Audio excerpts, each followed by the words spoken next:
அஸ்ஸலாமு அலைக்கும் நண்பர்களே, எப்படி இருக்கீங்களா? நல்லா இருக்கீங்களா நண்பர்களே? இயற்கை மழை பெய்யவில்லை என்றால் மனிதன் மழையை உருவாக்க முடியும் என்று நம்புவீர்களா? ஆம் நண்பர்களே, அதற்கான அதிசயமான அறிவியல் தொழில்நுட்பம் தான் மேக விதைப்பு, அதாவது கிளவுட் சீடிங்.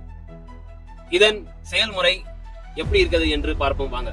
முதலில் ஒரு சிறப்பு விமானத்தில் வெள்ளி அயோடைடு, அதாவது சில்வர் அயோடைடு கலந்த பிளேர்ஸ் பொருத்தப்படுகின்றன. பிளேர் என்றால் என்ன? அது ஒரு வகை எரியும் குச்சி தீப்பொறி மாதிரியான கருவி. அது எரியும் போது அதில் இருக்கும் ரசாயன துகள்கள் மேகங்களுக்குள் செல்கின்றன. அந்த சிறிய வெள்ளி அயோடைடு துகள்கள் மேகங்களுக்குள் சென்று சேரும் போது அவை ஒரு வித காந்தமாக செயல்படுகின்றன. அதாவது மேகங்களுக்குள் இருக்கும் நீராவி அந்த துகள்களின் மீது படிந்து பனிக்கட்டிகளாக, ஐஸ் கிறிஸ்டலாக மாற தொடங்குகிறது.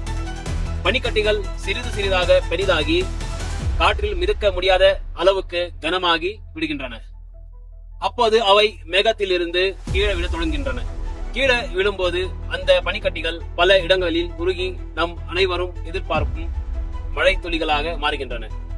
எளிதாக சொன்னால், பிளேர் எரிகிறது, ரசாயன துகள்கள் மேகத்தில் செல்கின்றன, பனிக்கட்டிகள் உருவாகின்றன, அவை கனமாகி விழுகின்றன, மழையாக மாறுகின்றன.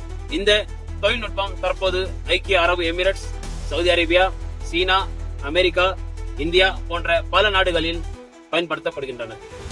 இது குறிப்பாக வறட்சி பகுதிகளில் நீர் பற்றாக்குறையை குறைக்கவும் விவசாயத்திற்கு உதவும் ஒரு முக்கியமான முயற்சியாக விளங்குகிறது.